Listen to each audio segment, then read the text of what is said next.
And a warm welcome, 1,000 welcomes to all the people listening and watching my YouTube channel.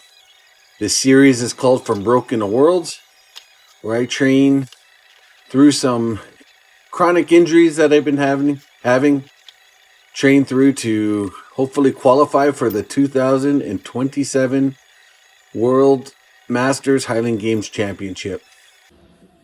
Welcome to the journey. As people who have been following knows, I have now started in my in-season training. Been posting some videos of me throwing outside. And I changed my in the gym program. I'm only generally going to be working out twice a week.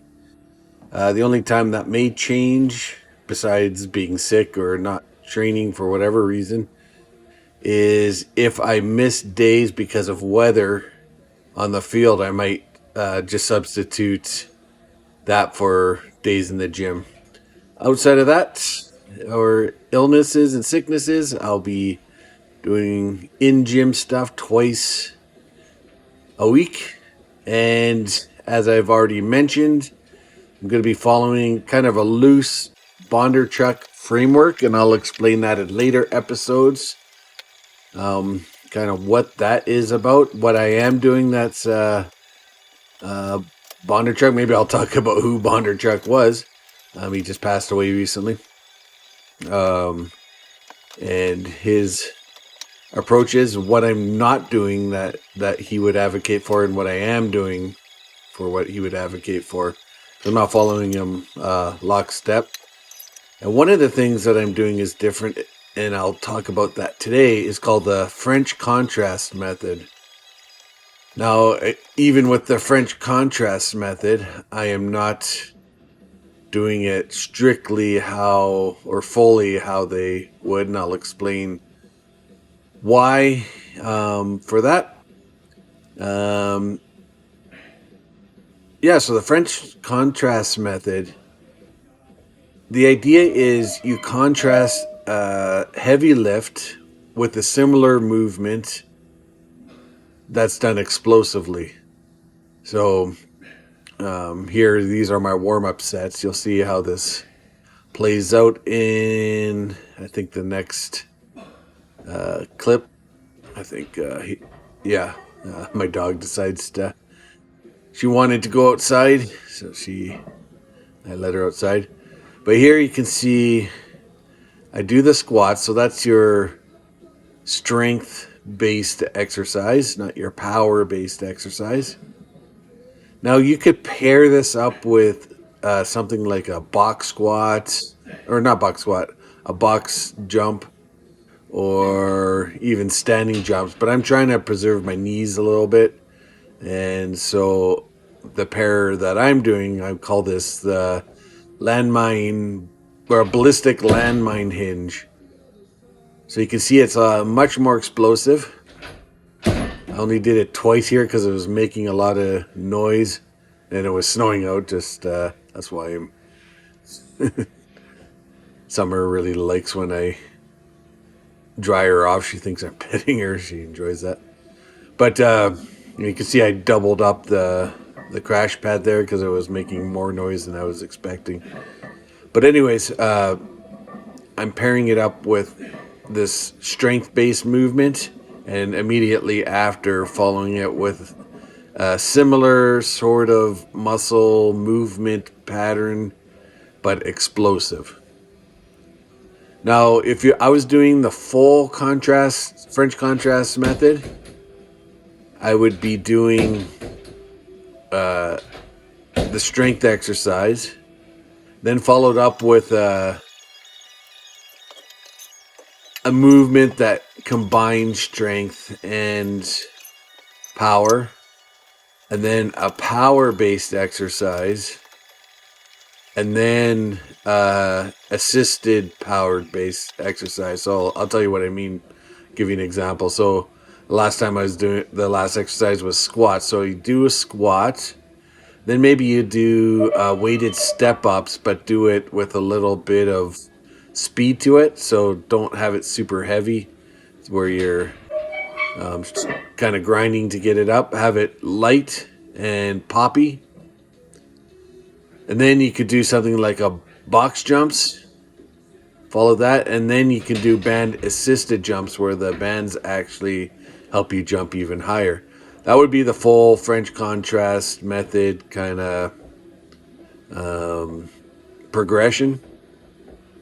But if I did something like that, it would be kind of hard to set up in this home gym. I could probably figure it out, but it would take too much time to do, say, my lower body exercises, and I don't have that much time in the gym. So I kind of just I picked a strength base like you see with the bench press, and then a power base, not an assisted power base. So I picked those two.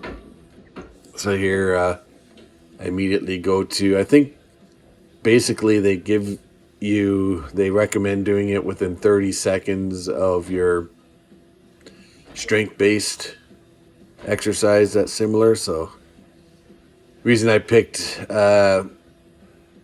landmine exercises is it goes well for power based exercises if you want to do, and I could set one up for one and then just keep the other one, so it makes setup a bit less tedious, setup and takedown, because I'm actually using the landmine for 2 exercises, not just one.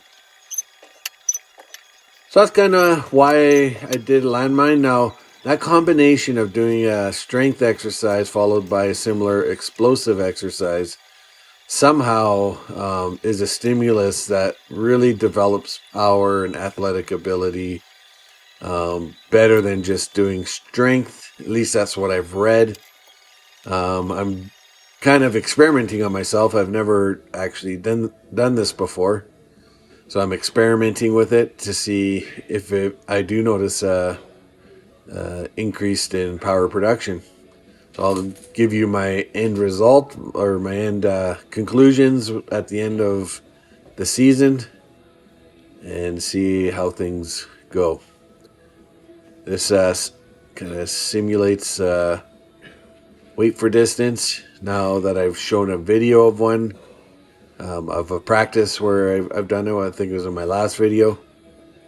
You could probably see a little more how this kind of simulates it. It's actually, bands are, for athletic development, are very underappreciated, underrated. If you want to develop a kind of more explosiveness to you, bands are a good way to go, because as you can see, I can kind of, it's almost like I'm throwing something, but it's indoors, and I don't want to be throwing my weight for distance around inside. Don't think my wife would like that, and I know I wouldn't like that.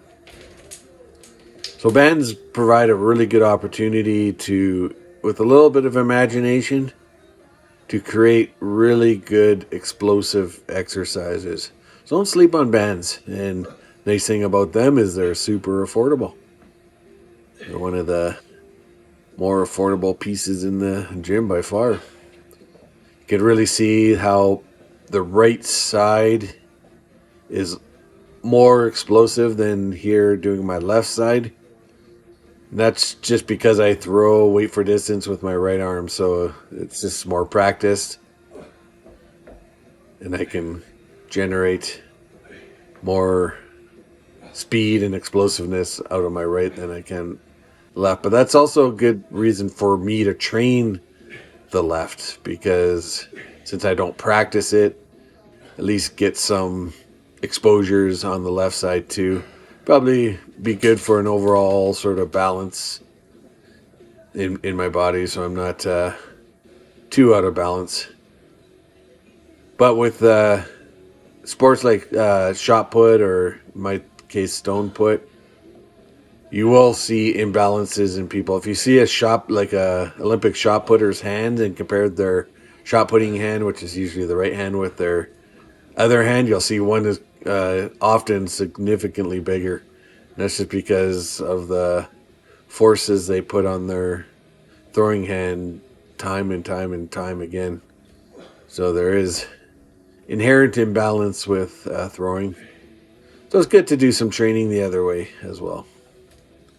Well, that about wraps up this workout. I didn't have time to do a conditioning bag because I had to shovel the walk or my driveway before this workout. So I didn't have time to do the conditioning. But check you guys later.